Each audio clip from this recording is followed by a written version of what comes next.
से रुपया निकालो। मैं कहता हूं निकालो रुपया। पानी रे पानी तेरा रंग कैसा, एक ही मिट्टी एक ही पूजा, इसके सिवाना भाई दूजा। গত শুক্রবার ৪ এপ্রিল ২০২৫ বলিউড থেকে আরেকটি শোক সংবাদ সমস্ত সিনেমা প্রেমীকে স্তব্ধ করে দিয়েছে। ওই দিন সকালে মুম্বাইয়ের কোকিলাবেন হাসপাতালে প্রয়াত হয়েছেন হিন্দি ছবির প্রবাদ প্রতিম অভিনেতা, প্রযোজক ও পরিচালক মনোজ কুমার। জানা গেছিল বার্ধক্যজনিত একাধিক শারীরিক সমস্যায় তিনি ভুগছিলেন। ৮৭ বছর বয়সে তিনি প্রয়াত হলেন।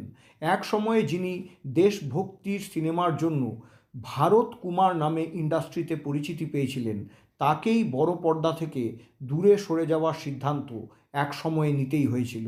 ১৯৩৭ সালে বর্তমান পাকিস্তান স্থিত ইবতাবাদে জন্ম হয় মনোজের। তার আসল নাম ছিল হরিকৃষ্ণ গিরি গোস্বামী। দেশভাগের এক অস্থির সময়ে মনোজ কুমারের পরিবার ভারতে এসেছিল। নিজের জন্মভূমি ইবতাবাদের প্রতি মনোজ কুমার চিরকালই খুব আবেগপ্রবণ ছিলেন। দেশভাগের যন্ত্রণা তাকে আজীবন ব্যথিত করেছে।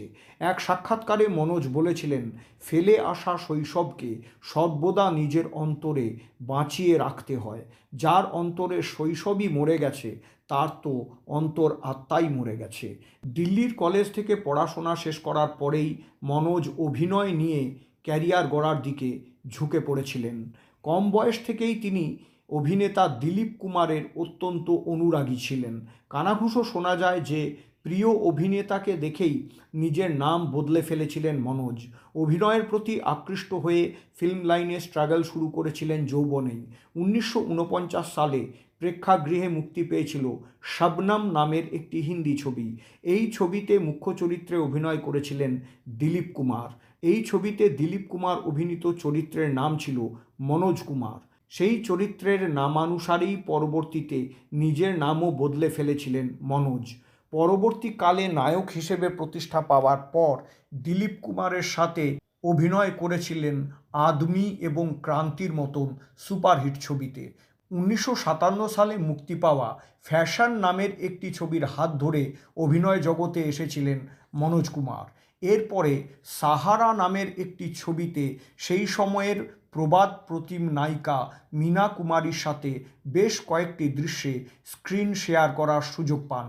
তারপর একাধিক ছবিতে অভিনয়ের সুযোগ পেলেও সেই ফিল্মগুলি তার ক্যারিয়ারে বিশেষ কোনো লাভ বা সুবিধে যোগ করতে পারেনি। কাঁচ কি গুড়িয়া নামের একটি ফিল্মে প্রথম লিড রোলে অভিনয়ের সুযোগ আসে তার। এরপর ১৯৬২ সালে হরিয়ালি और রাস্তা নামের ফিল্মটি বক্স অফিসে ভালো ব্যবসা করেছিল। এরপরে ৬০-এর দশকে আর পিছন ফিরে ঘুরে তাকাতে হয়নি তাকে। একের পর এক বাণিজ্য সফল হিন্দি ছবিতে অভিনয় করেছেন মনোজ কুমার। একাধিক দেশাত্মবোধক ছবিতে অভিনয় করার জন্য তিনি দেশবাসীর কাছে ভারত কুমার নামেও পরিচিতি পেয়েছিলেন। লাল বাহাদুর শাস্ত্রী তখন ভারতের প্রধানমন্ত্রী। একদিন মনোজ কুমারকে তিনি ডেকে বলেছিলেন, আমার জয় জওয়ান জয় কিষান এই স্লোগানটার উপরে একটা ফিল্ম নির্মাণ করতে পারবে? কিছুটা ভেবে মনোজ কুমার বলেছিলেন, অবশ্যই পারবো, আমাকে একটু সময় দিন। এরপরে তিনি নিজে লিখেছিলেন ফিল্ম উপকারের কাহিনী এবং চিত্রনাট্য। এই ছবির নায়ক গ্রামের ছেলে, তার নাম ভারত। ভারতের রোলে অভিনয় করেছিলেন স্বয়ং মনোজ কুমারই। বাকিটা ইতিহাস। ফিল্ম পূরব और পশ্চিম সুপারহিট হওয়ার পরে মনোজ কুমার একটা ক্যাফেতে বসে সিগারেট খাচ্ছিলেন। এমন সময় একজন তরুণী হঠাৎ তার সামনে এসে দাঁড়িয়ে তার মুখ থেকে হ্যাঁচকা টানে সিগারেটটা ফেলে দিয়ে বলেছিল, সারা দেশ আপনাকে ভারত কুমার বলে জানে, আর আপনি প্রকাশ্যে স্মোকিং করছেন। এই ঘটনার পরে জীবনে দুটো প্রতিজ্ঞা করেছিলেন মনোজ কুমার। এক, জীবনে কখনো প্রকাশ্যে সিগারেট খাবেন না। আর দুই, সিনেমাতে কখনো নিজের নায়িকার শরীর স্পর্শ করে অভিনয় করবেন না। আজীবন সেই প্রতিজ্ঞা পালন করে গেছিলেন। বলিউডের এক থেকে এক বড় নায়িকার সাথে অভিনয় করেছেন, লিপ দিয়েছেন সুপারহিট সব গানে, কিন্তু নায়িকার গায়ে হাত দেননি বা শরীর স্পর্শ করেননি। আজকের যুগে দাঁড়িয়ে এমন কথা কেউ ভাবতে পারবে? শহীদে আজম ভগৎ সিংয়ের জীবনী অবলম্বনে ভারতে প্রথম সিনেমা বানিয়েছিলেন এই মনোজ কুমারই। ছবির নাম ছিল শহীদ। ভগৎ সিং সম্পর্কে জানার জন্য ভগৎ সিংয়ের মায়ের সাথে দেখা করেছিলেন। ভগৎ সিংয়ের বাড়িতেও কাটিয়েছিলেন বেশ কিছুদিন। ভগৎ সিংয়ের বিষয়ে তথ্য লিখিয়েছিলেন ভগৎ সিংয়ের ছায়াসঙ্গী বিপ্লবী বটুকেশ্বর দত্তকে দিয়ে। চরম অসুস্থ অবস্থাতেও বটুকেশ্বর দত্ত লিখে দিয়েছিলেন ভগৎ সিং সম্পর্কে বহু কিছু, দিয়েছিলেন অনেক তথ্য। কিন্তু শহীদ সিনেমাটি রিলিজ করার আগেই বটুকেশ্বর দত্ত প্রয়াত হন। 7টি পুরস্কারে সম্মানিত হয়েছিল ফিল্ম শহীদ, আর প্রত্যেকটি পুরস্কার একের পর এক এনে মনোজ কুমার রেখেছিলেন ভগৎ সিংয়ের মায়ের পায়ের কাছে। भैया ये ज्योत उन लोगों की याद में जलती है जो देश की रक्षा करते करते शहीद हो गए। ক্যারিয়ারের শুরুর দিকে একের পর এক ফ্লপের ধাক্কায় হতাশ অমিতাভ বচ্চন যখন ফিল্ম ইন্ডাস্ট্রি থেকে চলে যাওয়ার কথা ভাবছিলেন, তখন নিজের প্রযোজিত ফিল্ম রোটি কাপড়া ওর মাকানে একটি গুরুত্বপূর্ণ চরিত্রে অমিতাভ বচ্চনকে সুযোগ দিয়েছিলেন মনোজ কুমার। এই ছবিতেই বাইক নিয়ে একটি অ্যাকশন দৃশ্যে অমিতাভের স্টান্ট উচ্চ প্রশংসিত হয় এবং তিনি অনেক ফিল্ম নির্মাতা নির্দেশকের নজরে চলে আসেন। 70-এর দশকের মাঝামাঝি সময়ে মনোজ কুমার তার ক্যারিয়ারের চূড়ায় পৌঁছে গেছিলেন, কিন্তু নিজের লেখা গল্প, চিত্রনাট্য এবং পরিচালনায় তিনি ইন্ডাস্ট্রিতে যতটা সফল, বাইরের ব্যানারে সেই মাপের সাফল্য মনোজ কুমার পাননি। 80-র দশকের একদম শুরুতে মনোজ প্রযোজিত, পরিচালিত এবং অভিনীত ফিল্ম ক্রান্তি ব্লকবাস্টার হলেও মনোজ কুমারের ক্যারিয়ারের রেখাচিত্র নিম্নমুখী হতে শুরু করেছিল ঠিক তার পর থেকেই। ততদিনে দর্শকদের রুচি পছন্দ বদলাতে শুরু করেছিল। 80-র দশক থেকেই মনোজ কুমার নির্মিত বা অভিনীত কোনো ছবি বক্স অফিসে ব্যবসা করতে পারছিল না।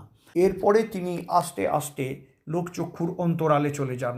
1999 সালে মুক্তিপ্রাপ্ত জয় হিন্দ নামের একটি ছবিতে শেষবারের মতো পরিচালক হিসেবে পাওয়া গেছিল মনোজকে। সেই ছবিতে তার পুত্র কুণাল গোস্বামীকে অভিনয় করতেও দেখা গেছিল, কিন্তু সেই ছবিও বক্স অফিসের আনুকূল্য পায়নি। এরপর মনোজ কুমারকে আর ফিল্ম ইন্ডাস্ট্রিতে পাওয়া যায়নি। মনোজ কুমারের ব্যক্তিগত জীবন ছিল খুবই বর্ণময়। 2007 সালে একটি ছবিকে কেন্দ্র করে শাহরুখ খানের সাথে মনোজ কুমারের মনোমালিন্য আদালত পর্যন্ত গড়িয়ে গেছিল। 2007 সালে মুক্তিপ্রাপ্ত ওম শান্তি ওম ছবি থেকে এই বিতর্কের সূত্রপাত। ফারাহ খান পরিচালিত এই ছবির এক দৃশ্যে মনোজকে নাকি নকল করেছিলেন শাহরুখ এবং সেই নকলের মধ্যে বিকৃতি ছিল। মনোজ কুমারের অভিযোগ ছিল ছবিতে তাকে ব্যঙ্গ করা হয়েছে এবং অপমান করা হয়েছে। বিষয়টি ভালোভাবে তিনি নিতে পারছেন না।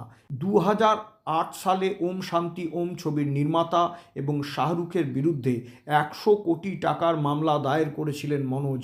তার দাবি ছিল অবিলম্বে সেই ছবি থেকে নির্দিষ্ট দৃশ্যগুলি মুছে ফেলতে হবে এবং ক্ষমা চাইতে হবে। এই ঘটনা প্রসঙ্গে মনোজ কুমারের আইনজীবী জানিয়েছিলেন শাহরুখ খান নাকি ইমেলের মাধ্যমে মনোজ কুমারের কাছে ক্ষমা চেয়েছিলেন।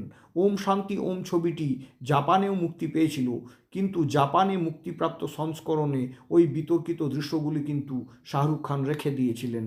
পরে সেই নিয়েও অসন্তোষ প্রকাশ করেছিলেন মনোজ কুমার। তবে 2013 সালে শাহরুখের বিরুদ্ধে তিনি তার করা মামলাটি তুলে নিয়েছিলেন। মনোজ কুমার চলে গেলেন, বলিউডের একটা বর্ণময় অধ্যায়ও শেষ হয়ে গেল। বঙ্গ বায়োস্কোপ চ্যানেলের পক্ষ থেকে এই প্রবাদ প্রতিম অভিনেতাকে শ্রদ্ধা, সালাম এবং নমস্কার।